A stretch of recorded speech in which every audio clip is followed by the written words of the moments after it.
Hi, welcome back to my channel, Open the Door. This is episode 92, Unlocking My Radical Rebirth, Rising Like a Phoenix.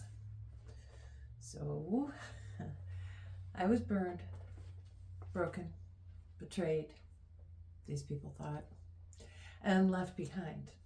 But the fire within me never went out, and I rose stronger, fiercer than ever, wiser, and ready to defend and do battle if needed. I did an episode about how my kindness has been taken as a weakness through relationships in the past. That was episode number 11. So go back and watch that, and I'll tell you some of my story, and I'll tell you more about it right now. So a radical rebirth rises from destruction and endings, and ultimately is a transformation. The fire itself is intense.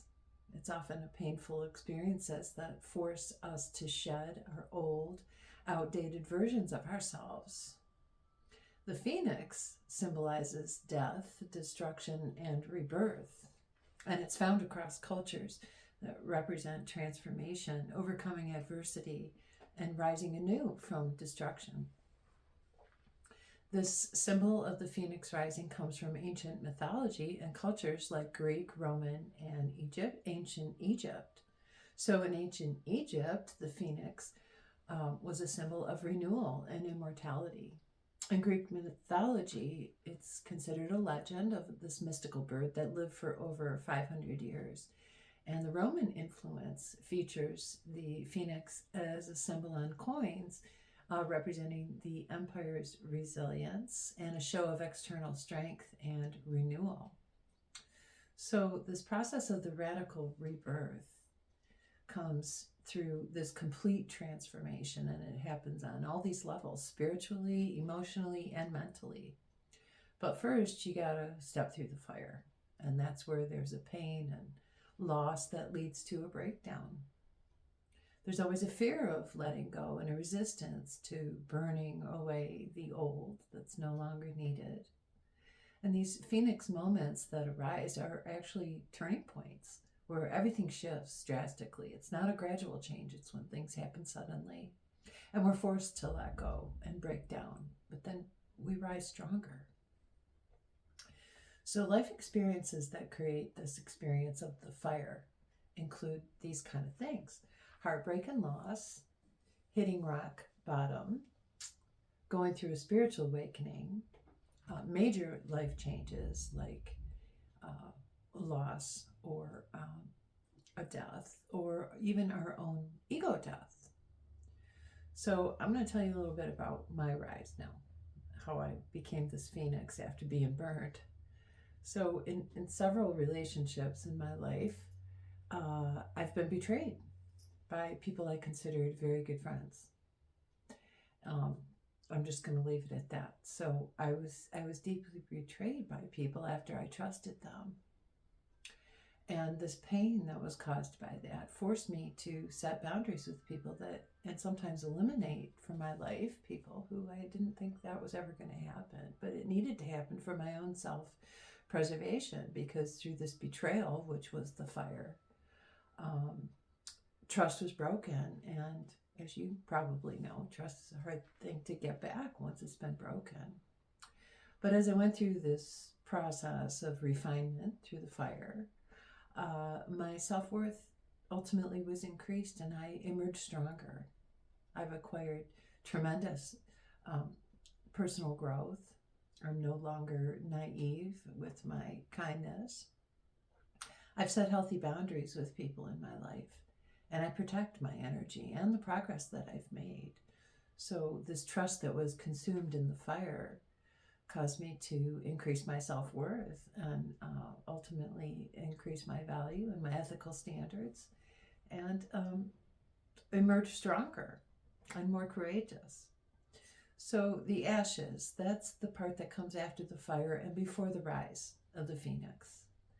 It's the void in between those two phases, and it's the most painful and confusing part. So everything feels uncertain as our old self is burned away and our new self has not fully emerged yet.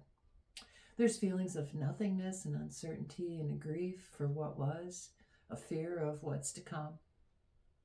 But ultimately, we will surrender to the unknown and resist this need to fall back into our comfort zone.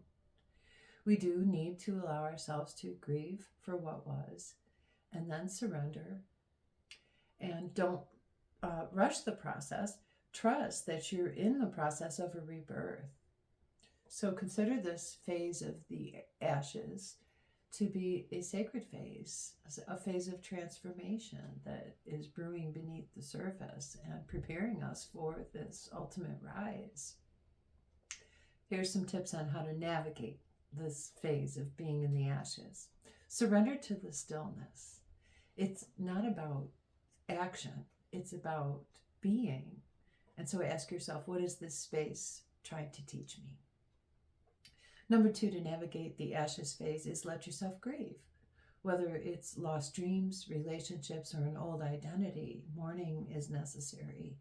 Don't suppress the sadness, the nostalgia, or even the uncertainty.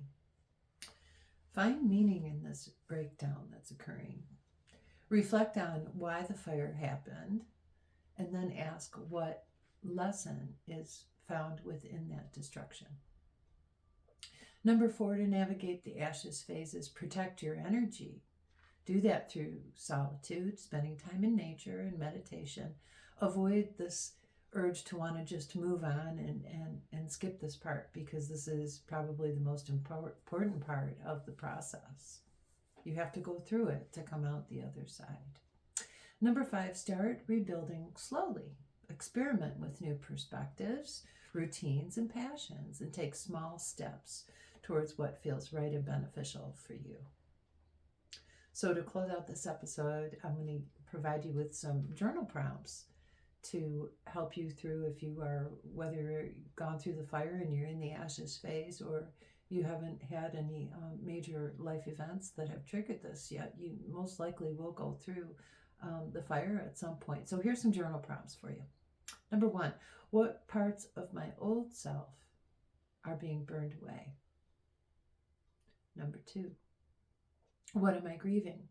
How can I honor that loss without holding on to it? Number 3, what beliefs, relationships, or habits needed to be burned away? Number 4, how has this shaped me? What strengths am I discovering about myself? And number 5, what new ideas, dreams, or inspirations are starting to emerge? And the last question I have for you is, what wisdom will I carry forward from this experience? So we all know that life has these ups and downs, and we're going to go through some hard times. And I hope that whether you're going through the fire or in the process of emerging, that this episode will help you to also be the phoenix who's rising. This is our episode for today. I hope you're doing well. I'll see you again soon. So have a great day. Oh, I wish you peace, love, and light. Don't want to forget that. I'll see you again. Have a great day. And bye for now.